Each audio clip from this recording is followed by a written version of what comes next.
कि वैक्सीन का तो कुरान करीम में जिक्र ही नहीं है, वैक्सीन कैसे लगा सकते? इस किस्म की भी बातें कुरान करीम में जहाज का जिक्र है, हवाई जहाज का जिक्र है। दुनिया में इकोनॉमी चलती है ट्रेंड वर्कर पे। चीन में पढ़ा लिखा ट्रेंड वर्कर है, इसलिए मैशियत वहां जाती है। हत्ता कि इंडिया हमसे बेहतर है। लेकिन इंडिया में तो आपने कोई तब्दीली नहीं देखी, हमारी तरफ तब्दीली तो हमें बड़ी वाज़ेह नजर आई। बात कर रहा हूं।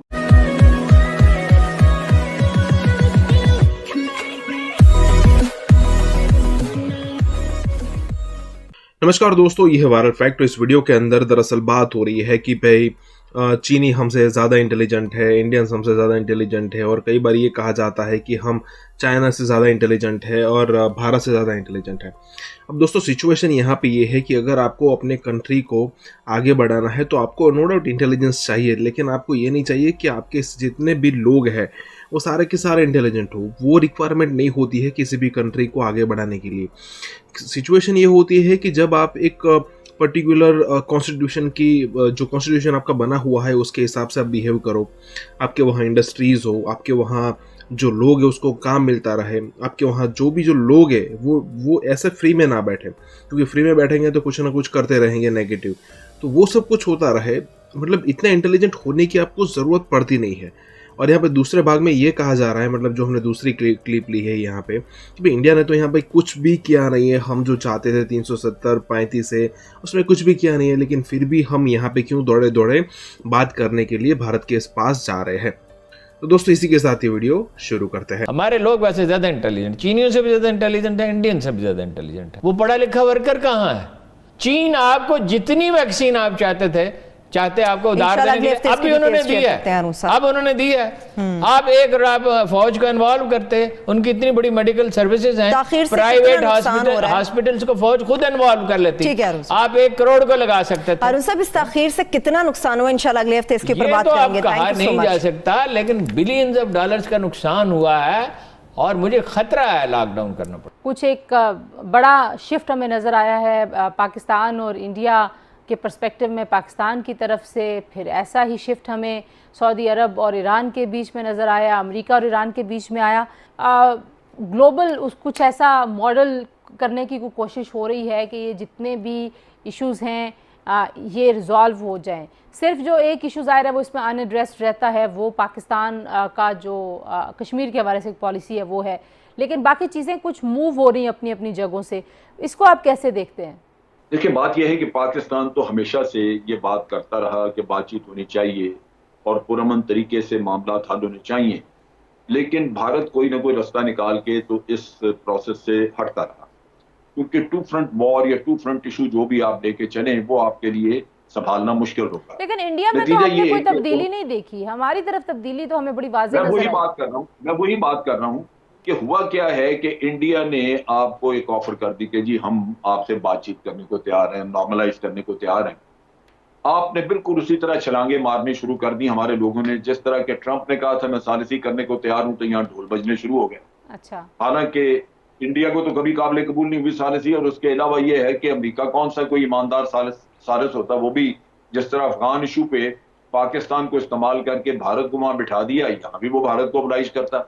लेकिन ये हमारे यहाँ कोई मसला है कि लोग इसके ऊपर बहुत ज्यादा तवक्कुआत लगा लेते हैं।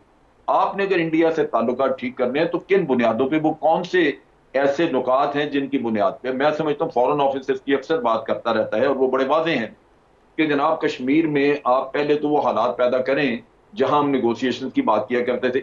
इन हालात में तो नहीं हमने नेगोशिएशन की बात की। जब आपने 370 आर्टिकल 370 और 35A को एब्रोगेट कर दिया तो वो तो बातचीत का सारा किस्सा ही मुख्तलिफ हो गया। तो आप पहले उस नुक्ते पे जाएं जहां बातचीत की हम करते थे, तो वो कोई ऐसी चीज नजर नहीं आती। वो तो छोड़ दीजिए, जो कश्मीर में मजालिम हो रहे हैं, जिस तरह लोग मारे जा रहे हैं, जिस तरह कर्फ्यू है, जिस तरह कोरोना की सूरत हाल वहां पे बदतर है, अस्पताल भरे पड़े हैं, कोई पुरसाने हाल नहीं, ऑक्सीजन नहीं वहां पे, वो जो ह्यूमन राइट्स का इतना बड़ा वहां पे कोहराम मचा हुआ है, वो तक तो आप छुड़वा नहीं सके। तो बात किससे करनी है आपने, किस बात की?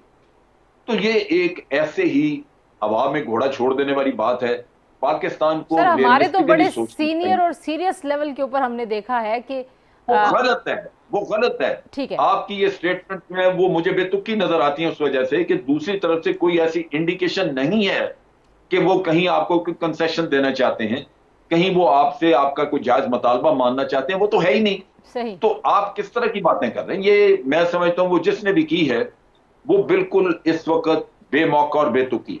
ठीक हो गया। ताहिर साहब, आप किस तरीके से देखते हैं ईरान के ऊपर जो पॉलिसी तब्दील हुई है, और सऊदी अरब ने भी इंडिया दिया कि वो बात करेंगे ईरान के साथ, तो जाहिर है ईरान नेबरिंग कंट्रीज़ और अफ़गानिस्तान की सूरत हाल में देखें तो वो भी एक बहुत ही अहम उसके स्ट्रेटेजिक उसमें इक्वेशन में आते हैं। फिर रूस और पाकिस्तान और चाइना जिस तरीके से मूव कर रहे हैं वो भी बड़ा स्ट्रेटेजिक है इस सारी सिचुएशन में। सऊदी अरब को शायद एहसास हो गया, लेकिन बहुत वक्त लेकर के उनको एहसास हो गया कि जो कन्फ्रंटेशन की पॉलिसी है मेरे ख्याल में वो उनकी कामयाब ना हो सकी।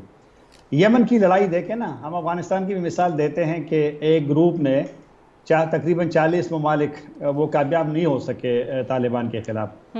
तो यमन में भी तो यही हो रहा है ना। यमन में कितने कोएलिशन फोर्सेस के हैं और कितने उनके पास जदीद असलहा है, लेकिन क्या हुआ?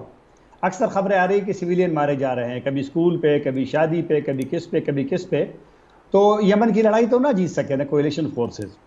तो लिहाजा और वैसे भी अब लड़ाइयों का मेरे किसी स्टेज पे तो आपको बैठना है ना। अमरीकियों को भी 18 साल बाद एहसास हुआ कि तालिबान को शिकस्त ना दे सके। तालिबान एक छोटी जगह से शुरू हो गए थे, मशरिक से शुरू होकर के हर जगह पे फैल गए वो उनकी लड़ाई।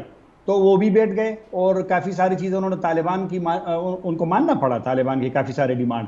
तो सऊदी अरब को अगर एहसास हो गया कि उन्होंने ईरान के साथ अब हालात अभी कोई ज़्यादा हमने नहीं देखी, लेकिन बयान उसके वली साहब का आ गया है और वो मतलब एक अच्छी पेशरफ्त है।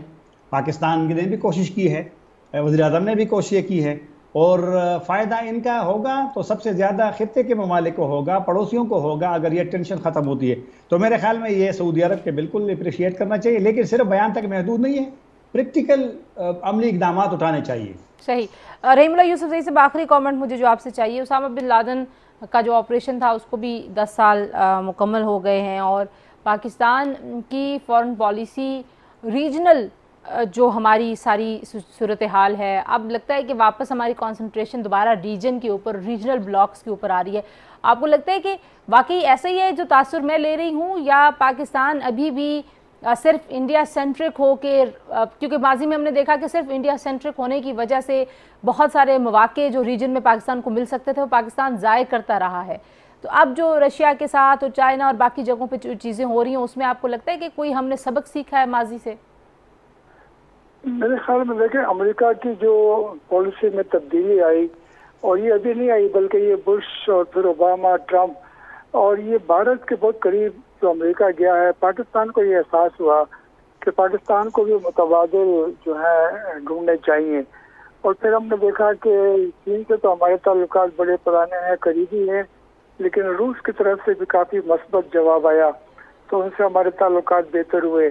फिर ईरान से जो हमारे अख्तिलाफात रहते थे अफगानिस्तान के हवाले से, तालिबान के हवाले से, वो भी तकरीबन ख़त्म हो गए, क्योंकि ईरान ने भी तालिबान को सपोर्ट किया है। और तुर्की के हम बड़े करीब हुए हैं। वो इंडिया सेंट्रिक जो आपने लफ्ज़ इस्तेमाल किया, यानी अगर हम इंडिया सेंट्रिक हैं तो इंडिया भी पाकिस्तान सेंट्रिक है। कुछ लोग ये तवक्को करें, आखिरी कमेंट एक अगर जुमला इस पे भी कह लें, कि कोरोना के बाद की जो सूरत हाल हुई है, जितना ह्यूमैनिटेरियन क्राइसिस हमने देखा है, वो भी शायद मोदी सरकार को थोड़ा सा अपना रवैया बदलने के ऊपर मजबूर कर सकता है। यू थिंक ऐसा हो सकता है या नहीं, वहाँ से बेहिसी ऐसी रहेगी? देखिए, वो तो मेरे ख्याल में अंदरून जो है इंडिया, तो वहाँ पे मोदी और बीजेपी की मेरे ख्याल में काफ़ी मुखालफत हुई है। ये जो अभी आसाम में और वेस्ट बंगाल में और केरला में इंतखाबात हुई, ये ज़रा जो अभी पीक आया है कोविड-19 का, उससे पहले हो गए थे। अगर ये इंतखाबात अभी होते या इसके बाद होते तो मेरे ख्याल में बीजेपी के वोट बहुत कम पड़ने थे। अभी भी कहा जा रहा है कि वेस्ट बंगाल में वो हार जाएंगे, लेकिन मैं ये कहता हूँ कि अंदरून तौर पर मोदी जो पहले बड़ा पॉपुलर था, मेरे ख्याल में उसकी जो सपोर्ट है, साख है, वो बड़ी ख़राब हुई है, और इसकी वजह से उसकी हुकूमत भी कमज़ोर हो जाएगी।